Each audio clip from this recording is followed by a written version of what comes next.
Hello, folks. Is back again. Yes, I know. Wow, it took me so long to get this up, but here we go. Finally, we're on extra content for Ninja Steel, episode 32, Outfoxed.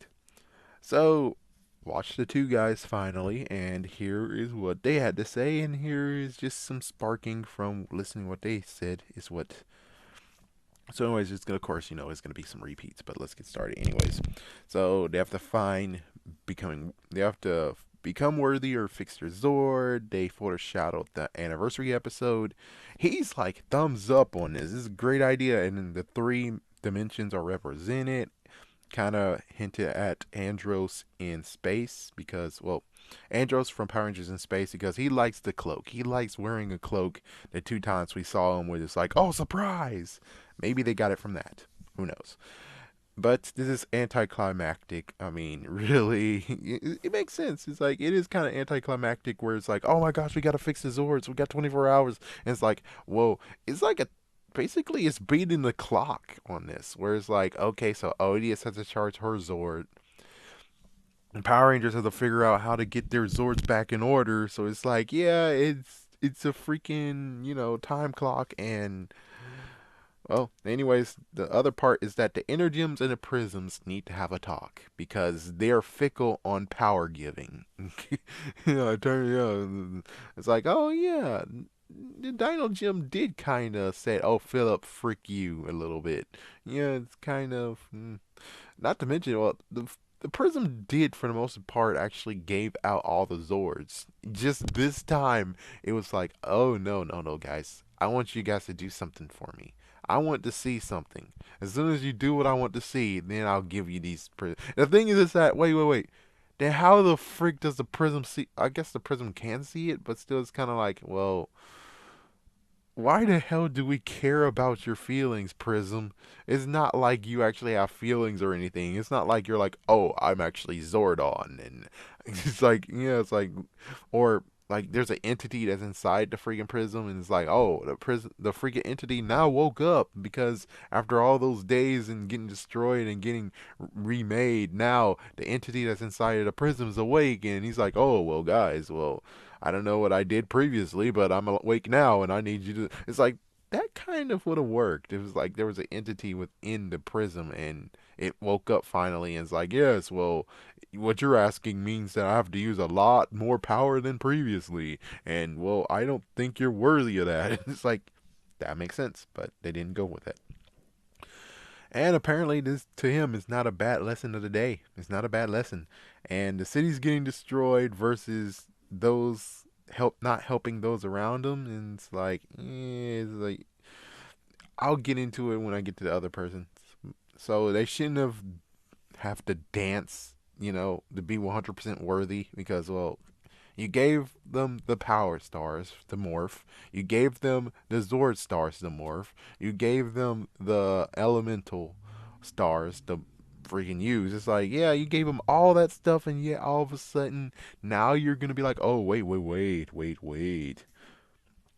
Technically, I would have rather it be a jerk, and before we even went, they actually did exactly what they did previously, where it's like, oh, well, here's Levi's Zord that you're not going to see until the next episode, which is going to be in 3 months. Same idea, where it's like, oh my gosh, we got to do something, and then they run, and they're like, oh, I got these things of.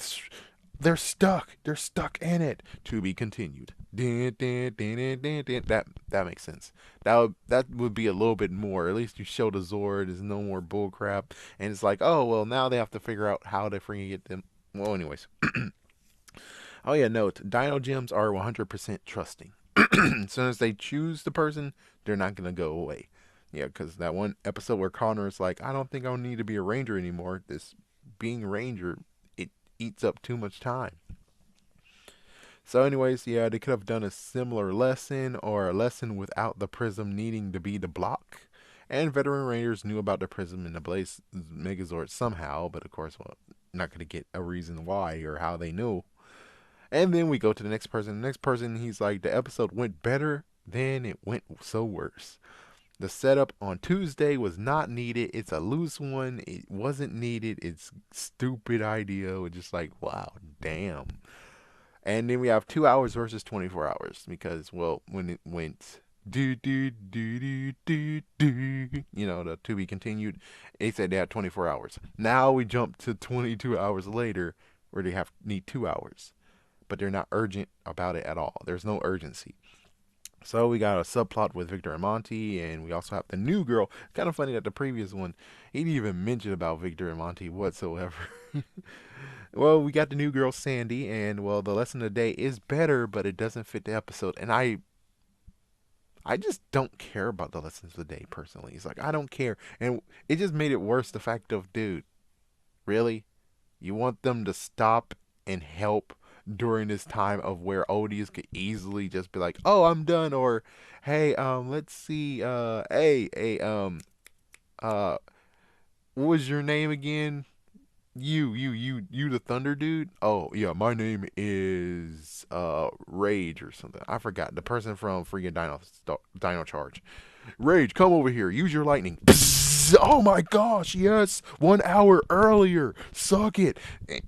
It's like, yeah, I mean, it could have easily happened where freaking Sledge is just right there, actually in the crowd, and he's like, "Why isn't it going on?"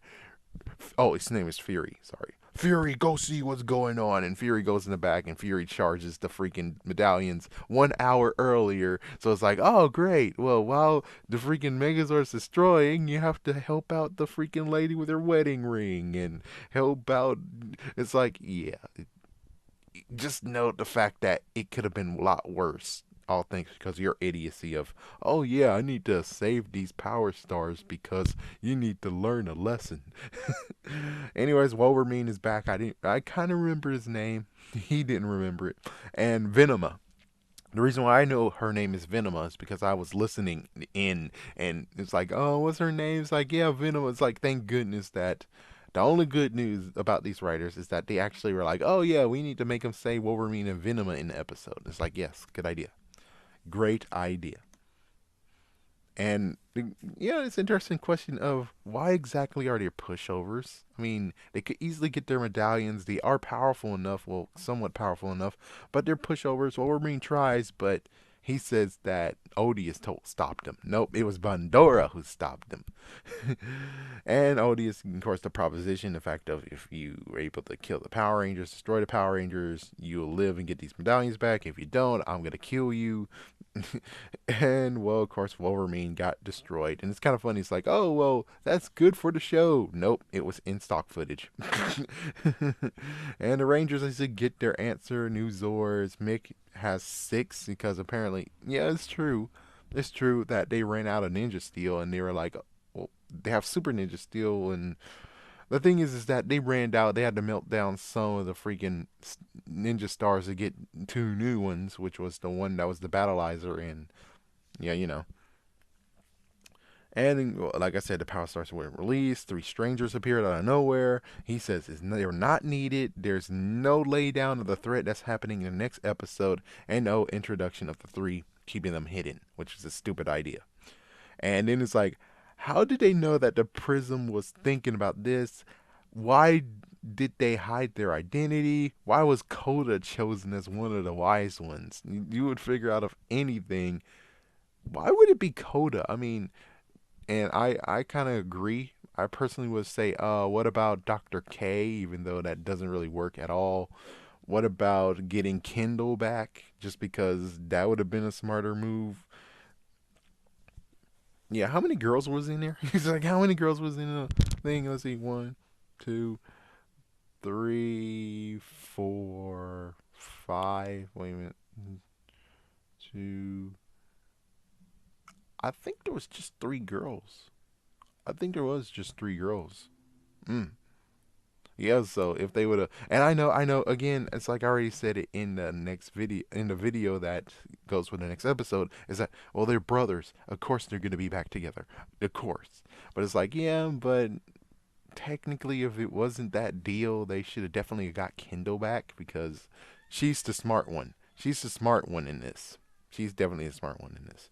So she should have been called back. And how did they know about the Blaze Megazord? And then all of a sudden, it's like, because he was explaining, he's like, they're legends, legends, legends Megazords, legends Zords. And it's like, wait, What should have happened is that these aren't legend Zords at all. That they are just Zords that are came up on the spot. And in Samurai, yes, Power Ranger Samurai, the worst show ever, the worst season ever about the backstory explanation. Since they actually exist for generations and generations, then that means that technically their Zords should have been the legendary ones. Because that means that way back in the day, like when their parents actually fought, they most likely used the freaking Megazords. So it's kind of like, yeah, pretty sure than anything, they should have all been like, oh my gosh, oh. Well, at least some of them, and others will be like the lost origami Zords, even though they don't call them origami folding Zords. What the fuck? Anyways, yeah, that should have been a part of Samurai and not in this TV show, not this season. Anyways, it's annoying of them saying that they need them in the future, which is like, oh well, 3 days. They could have made it a third cliffhanger, so this would have been to be continued as well. The Rangers didn't shake up or give hints. The veteran Rangers, Venema and then Wolverine, actually attacked the city. Wolverine's a wuss because she said, "Oh, without my medallion, I'm powerless," and she ran for it. Wolverine got beaten up a little bit, but he was able to still flee. It was a nice fight scene, at least. It was original footage. I didn't even notice. It's like original footage. And, well, here's the lesson of the day, which the lesson of the day is good, but it doesn't fit into this episode. But, anyways, yeah, Mick actually decided to kickstart the Power Stars. And this is where I go to one of the people who actually commented down below in the previous video, the video for this actual episode review. He actually asked, why didn't they choose Levi's Zord to test it out? Levi's Zord. So that means that when it comes to, going gets tough, at least Levi will have his Megazord ready. And of course, he also can throw into the ring. Why couldn't he just do the freaking Lion Fire Megazord? I'm just saying. Of course, we already know the answer. The answer is freaking stupid stock footage. It's like, yeah, it's a good question. It's a good question, but in the end, the stock footage most likely will kick your ass. It's like, yep, stock footage say no, there was no battle between the two Zords, not at all. And it's like, yeah, but he does have a good question. It's like, out of all the ones you chose, why did you choose freaking Calvin's Zord? Only thing he's gonna do is just run the Megazord and stub its foot, which, again, it's a Megazord. Doesn't care if you stub its foot. So I agree with this guy where it's like, yeah, you should have picked either Levi's or Brody's to test on. So, and just in case of the freaking Prism being a dumb bastard over there, at least the good news is that you'll have one just in case. And plus, besides, when it comes to, oh, we're gonna use the Megazord and oh, we can make an Ultra Zord, it's like, yeah, you should have definitely have picked Brody's Lion Fire. So at least the good news is that if we don't see him revive any other of them and we don't see the Zords ever again, at least we know that, oh yeah, they still did revive the Lion Fire or Megazord. Anyways, so the tension of the situation made it dire, but hey, whatever, frigate. Wedding ring was not a good deal, good actually thing. It took too much time. Science project took too much time. Victor and Monty was a nice little snap. So they found this is the freaking lesson of the day is they still found a will and the ability to help people in time of need, even though this time of need will actually screw people over because, well, again, Fury could have been out there in the crowd and he's like, oh, I'm tired of waiting. And he just strikes the freaking medallions and there you go. Your 30 minutes of free time is up. Or he speeded up 1 hour. It's like, yeah, it's like, frick, man. You guys could have easily got screwed here. Prism, you're an idiot. Anyways, it's a weak Megazord debut. The Zord battle was okay, but there's no weight around it. The real reason is because we knew about the Blaze Megazord for quite a long time. Just like he said, 4 months ago. Plus, the Blaze Megazord has been in freaking stores. So good job, Bandai America. Instead of being like the Sub-Surfer Zord should actually be there, and also Dino Maru. Instead, you just decided to be like Blaze Megazord. We're done. Freak you.